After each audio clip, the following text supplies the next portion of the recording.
Good day. My name is Rayline Coetzee. I'm the co-CEO of Bright Star Lifestyle, where we want to challenge ourselves, South Africa and the world.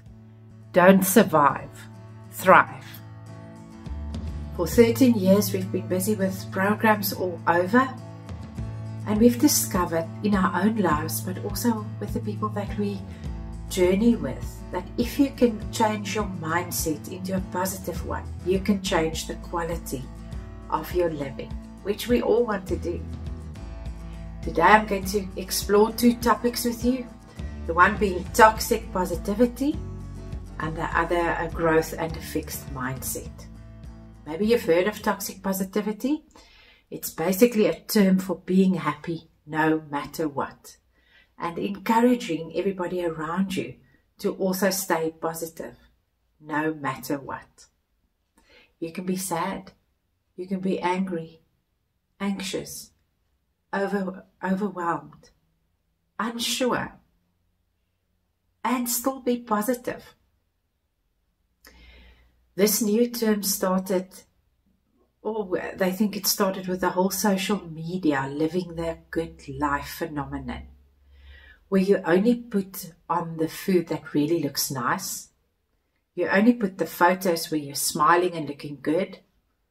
You're only putting photos on of exciting things in your life, leaving out those that you're not that proud of, or maybe that part that wasn't that exciting.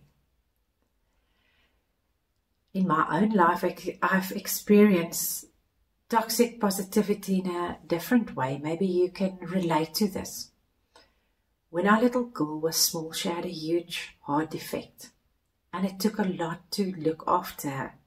We were exhausted. The one day I was out and somebody asked me, "How are you?" And I decided to be honest, and I said, "I'm exhausted." The response was, "No, be positive." This didn't help me at all.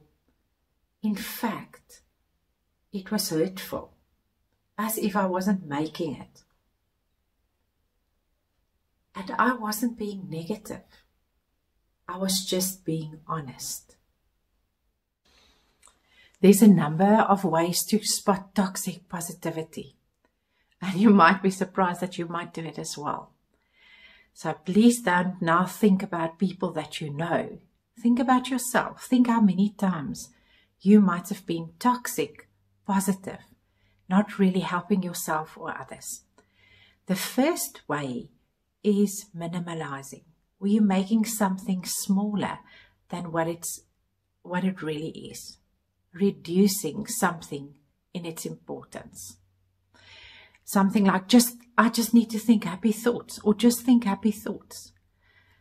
Oh boy, I wish it was true that we could just think happy thoughts and everything would be better. We know that sometimes it takes more, and that actually undermines what we really feel. The other way of spotting toxic positivity is comparing, where we say, "But you can't be that sad, you can't be that negative, just look around you, just look at other people, just see how bad they have it. Then you will be able to deal with it better." That is also not helpful. My feelings is real. What I experience is real.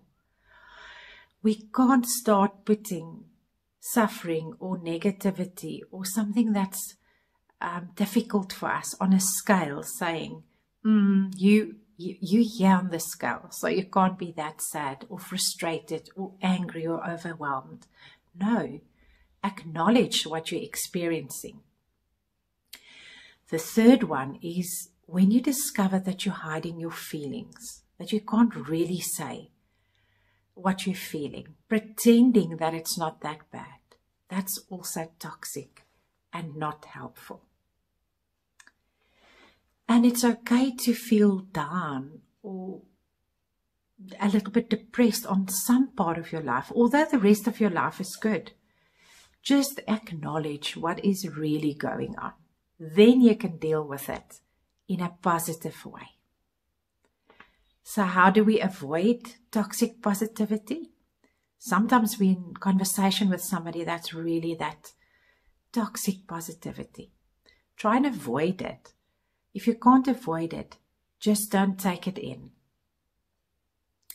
The other way is if you feel that you've got emotions that you really need to deal with, or you're struggling for what reason it might be, go to somebody that respects your feelings and would like to journey with you and would help you to deal with it.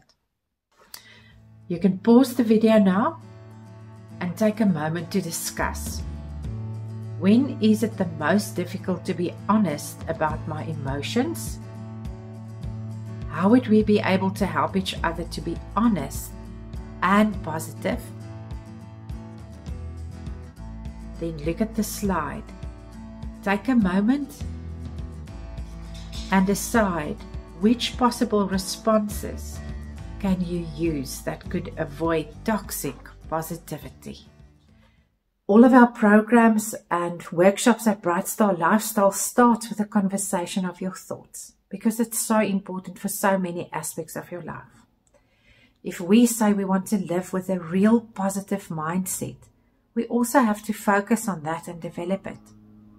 Your mindset is the sum of your thoughts and your beliefs. That which help you to make sense out of your environment, of yourself, of your world. Today we're going to look at two different mindsets. Carol Dweck, a researcher and professor in psychology at Standard University, identified it. Let's first look at what is a fixed mindset. Someone with a fixed mindset assumes that their temperament, their intelligence, and their level of creativity, that whatever they've been born with is what they have. Is that you? Have you put a ceiling on your potential, believing that what you have is what you have, you can't develop it further? Having a fixed mindset leads to a knowing experience that your intelligence and talent are limited. There's no room for failure because you don't want others to see you as a failure or as unintelligent. So there's no room for growth. What you have is what you have. What is a growth mindset, you might want to ask, although you're probably guessing already. A growth mindset is where people believe that their basic abilities is only a starting point. Can you hear the difference? It's not the ceiling, it's only a starting point. With hard work and dedication, you can develop what you already have in intelligence, in talent, in abilities. People with a growth mindset seek out challenges and they view failure as a chance to learn and to build upon their abilities. It's not the end, it's only the beginning. With time and effort, the sky is the limit. Only your own effort and input influences your success. So they spend more time practicing or learning, which bring you to a higher level of achievement. Now the question is, what is the best way to take you into a growth mindset revolution? Where do we start? Some of us might have a fixed mindset in some areas of our lives and a growth mindset in other areas. You have to determine that yourself. Nobody else can. Nobody else knows what's going on in your head, what you're thinking about yourself. So let's take a moment. Remember, you're somewhere on a continuum between a fixed and a growth mindset. Take a moment and just think, where would I put myself between fixed and growth mindset? Let's look at a couple of examples how you can help yourself to have a growth mindset. First one, it's never too late to learn. I'm sure with the surge of research in neuroplasticity, you've also come to the discovery that our brains don't stop developing. You've got so much potential. Doesn't matter what age. It's never too late to learn. There's an example of this guy, John Basinger. After 9 years of practice, listen to this, he's 67 years old. He memorized a poem. Well, that's not uncommon. The uncommon part of it, this poem, Paradise Lost, had 60,000 words. Can you see what's still ahead of you? You can still learn a poem of 60,000 words. That's now if you want to. The next one, it's okay if I fail as long as I learn something. Failure is frowned upon by people with a fixed mindset. However, failing is probably the best way to learn. Having a fear of failure can limit you because then you're not ready to start or try new things. And this year we've seen with the pandemic, nothing is the same. We have to start and do stuff that we're not used to. Third one, tell yourself, I appreciate constructive criticism. Don't shy away of it. Open yourself up, listen, explore. Take what can take you further. Fourth one, I'm a lifelong learner. I'm not going to stop learning. What have you learned this year? I'm sure we all did learn quite a bit, but keep yourself open for more and more. Fifth, my results don't define me. If you only focus on your test scores, your grades, your bank balance, your weight, you're making yourself a victim of a fixed mindset. Do you really want to go there? Are you really the sum total of your salary? Are you really the sum total of your weight? You're so much more. Don't let it stop you from growing. Sixth one. This is not an easy one for me. I'm comfortable with being uncomfortable. So if stuff don't go exactly as you thought, embarking on a new challenge can be quite intimidating. Open yourself up to also feeling uncomfortable. Effort makes us stronger. Just think of a very simple example. When you were a baby, you didn't give up after the first time you fell on your face trying to crawl. You tried and you tried until you got it right. Then you started walking. The same thing. Tell yourself, effort, putting in more just makes me stronger. Keeping on, persevering, I'll get there. Another one is, I can't do that yet.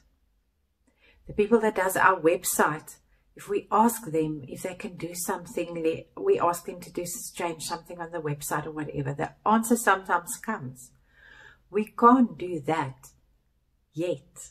And then we know they're going to put in effort, they're going to learn, and they're still going to do it for us in the end, although they can't do it now. And then believe in yourself. Believe that you can grow. Believe that you can develop. Believe that this is not the end of your ability and your mastery of your different things that you can do. You can change from a fixed to a growth mindset. Just be honest with yourself, with your limiting beliefs. Let it go and grow into a growth mindset. Pause the video again and let's discuss the following questions. Of all the growth mindset examples I gave, which one would you like to embrace first? You can choose up to 3. Write it somewhere where you can see it often and where you can remember it. A mindset can change. It just needs practice, and we need to remind ourselves often.